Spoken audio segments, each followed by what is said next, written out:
I'm on the couch watching what would become one of my favorite movies. The movie's called Lucky Number 11. And if you haven't seen it, this is a movie about a case of mistaken identity. It's kind of a dark comedy thriller type movie. But one scene in particular really stands out, is very profound. There's a character by the name of the Rabbi, played by Ben Kingsley.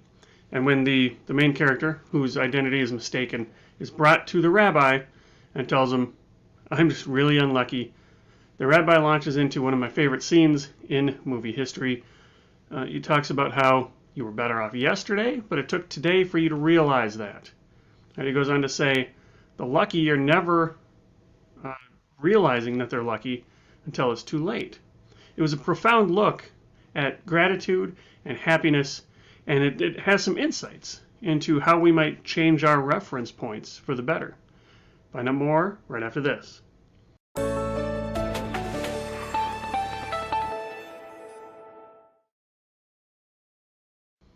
Hey, it's Derek Hagan. I'm a financial therapist. I'm here to talk about reference points and why you should try to change your reference point to make your life better. Okay, so the kind of normal state of the world for most of us, most of the time, is we're just generally not happy with what we have. You know, here you got what you have, and here's what you want. And that gap is unhappiness. Because our reference point is here. Our reference point is what we want. Now, if we can change our reference point to what we have, you know, if we can reduce our wants, you know, I make myself rich by making my wants few, you know, then we can get some happiness. Now, what that means is we can be grateful for what we have. We can change our view from what we don't have to what we have, and that's called gratitude. So gratitude is the kind of sense where, you know, both these people have about the same. This is the bell curve, and they're slightly above average in whatever this is, wealth or income or stuff or experience or life in general. It doesn't matter. They're a little bit of average would be right there in the middle. Both of these people are right a little bit above average. This person on the left, he's stuck in what's called the hedonic treadmill. Hedonism, you know, meaning joy, happiness, pleasure. Always looking out for what he doesn't have over here. If only, oh, other people have more than me. That's what thought is going through this person's brain. This person's looking back and saying, wow, look what I have. This is great. You know, that's gratitude. And the more we can adopt that attitude of gratitude, the better off we're going to be. And the reference point matters because this person's referencing and anchoring himself to what he doesn't have or she doesn't have. This person's referencing to what he or she does have, rather. So what's the reference point mean? Well, are you happy today? You really can't answer that question without referencing or anchoring yourself to something. Are you happy today compared to how you were yesterday? Are you happy today compared to how you were 5 years ago? Are you happy today compared to where you think you ought to be? Are you happy today compared to where others are? Right? So what are you happy compared to? And trying to anchor ourselves towards what we already have will make us a lot happier. So mindfulness, you probably heard this term mindfulness or sometimes in conjunction with meditation. Bottom line, mindfulness is just increasing your awareness. Right? If your awareness was here, being more mindful increases your awareness. In a nutshell, that's about it.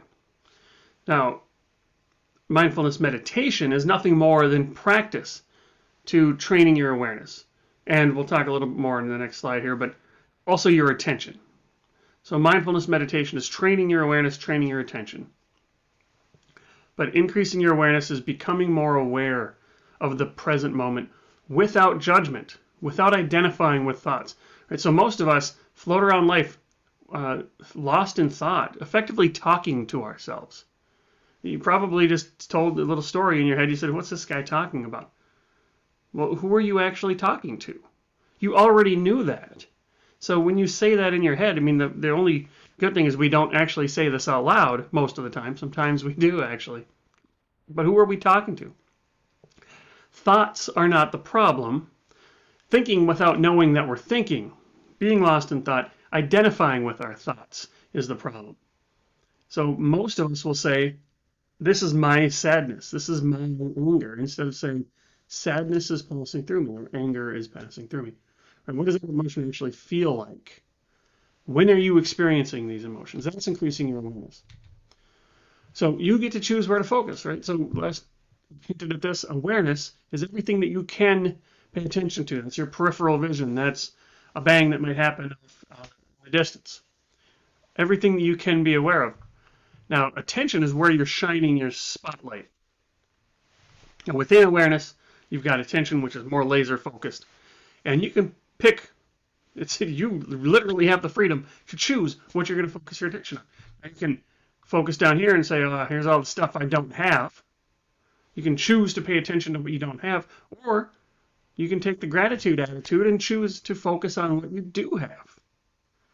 Okay, now, there's a couple of points that I want to make sure you understand. The two biggest criticisms of this view. First is, if I just focus on what I have, well, then I'm going to be lazy. I'm not going to have any drive. Well, I guess you know yourself better than you do. Maybe that is the case for you. But it need not be the case. Right? You can still have objectives and life aspirations, and you can still work towards these things. You can still work towards bettering your life. You can still work towards accomplishing great things. But you don't have to be miserable while you're doing it. Okay, so just by being happy with what you have, it doesn't mean that you're going to be lazy unless you choose to be lazy. Now, the other criticism is, well, it feels icky to be grateful for everything I have when there's so many people that have not, or they have nothing, or they have less. You know, there's this feeling of guilt. And so that's true. There is inequalities in the world. Okay, that's a fact of mathematics. There's a distribution of wealth. There's a distribution of income. And some people are going to be on one side of that, and some people are going to be on the other side of that. Where are you? Be grateful for where you landed. I know, but that feels icky and I feel guilt. Well, it's not going to help the world by feeling shitty about yourself. If you're just going to just wallow away feeling guilty all the time, you're not helping anybody. Right? Just like the last case, you can work to better the world, whatever that means to you. You can give your time, you can give your energy, you can give your money to causes that support what's important to you that'll make the world a better place. Now, make sure your needs are taken care of first. Right? Make sure you've got your mask on before you go helping anybody else. But you can definitely work to make the world a better place. And you don't need to feel miserable while you're doing it. Be grateful for what you have because it gives you more ability to help others. Okay, so there's the soapbox. I'm off the soapbox. But those are the two common criticisms. Focusing on what you have will make you happier, though. Right? Because the bottom line is you get to choose. You get to choose your reference point. There's three exercises that I really like to think about when we talk about this stuff. The first is something called negative visualization. So in that movie, Lucky Number 11, when the rabbi says the lucky don't realize that they're lucky until it's too late, that's because they take their life for granted. This is very common. How quickly do you get used to your surroundings? You get something new, something great, something awesome, new relationship, new job, new toy, and then you're quickly used to it. That's that hedonic treadmill. Right? Taking your life for granted is a great way to make yourself miserable. Negative visualization is a way to break that spell. It's the antidote. So with negative visualization, you take something that you have, say a relationship that you have, or the job that you have, or anything that you have and can have, and then you just imagine what life would be like without it if you lost those things. And I know that sounds scary. That sounds like, why would I imagine my spouse leaving me, or why would I imagine losing my job? The important thing here is I'm not asking you to dwell on these things. I'm not asking you to spend a bunch of time wallowing this. But recognize that there are people for whom they did lose their job. There are people who did lose their relationship, either because of divorce or because of death or because of any other reason. And if you imagine what it's like if you were to lose that particular relationship or job or whatever you were visualizing, then you get to snap back into the moment and be grateful that you still have it.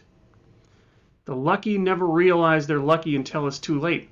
Well, recognize how lucky you are with negative visualization. And the next one is the last time meditation. This is just thinking about meditating on our experience and recognizing that it could be the last time. Everything that you do will be done for a last time. If for no other reason, it's because you're going to die, and then everything will be done for the last time. But when was the last time you played your favorite sport? And did you know it was going to be the last time while you were playing that sport? When was the last time you got up in the middle of the night to feed your child, your infant? Right? Did you know that was going to be the last time? When was the last time you changed a diaper? When was the last time you gave your dog a walk, your childhood dog a walk?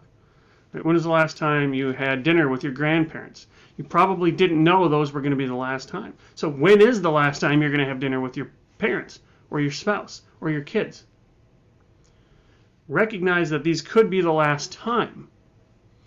Helps you savor the moment more. It helps you be more present and appreciate it, knowing that it could be the last time. Now, the spin-off or a sister of this is doing the math.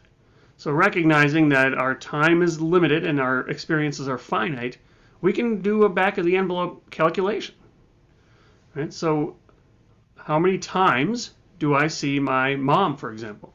I see her about 4 times a year. And if I say, if she lives to the same age as her parents, she has 12 years left. And maybe we add more to account for technology and medical advancements. So let's say there's 15 years left. There's 15 years with my mom 4 times a year. That's 60 more times I get to see my mom. 60. Now, when you do the math, you're putting a number on it. That's pretty profound. So that means when I go see her in a couple of months, that's 1 of 60. Then there's only 59 left. Okay, so that helps you savor the moment a lot more. 1, 2, it helps you change the math if you want. If I'm not happy with that number, I can change the 4. Right? I can go see her more than 4 times a year.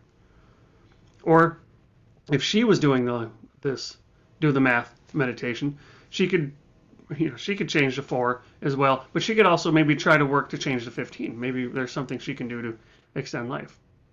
But the point is, experiences are finite, and we don't have unlimited time. So choose your reference point appropriately. It is your choice. You get to choose what to focus on. You get to choose to be happy.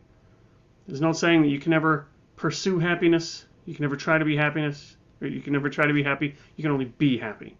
And you do that by picking the right reference points. Do that, and that's good money health.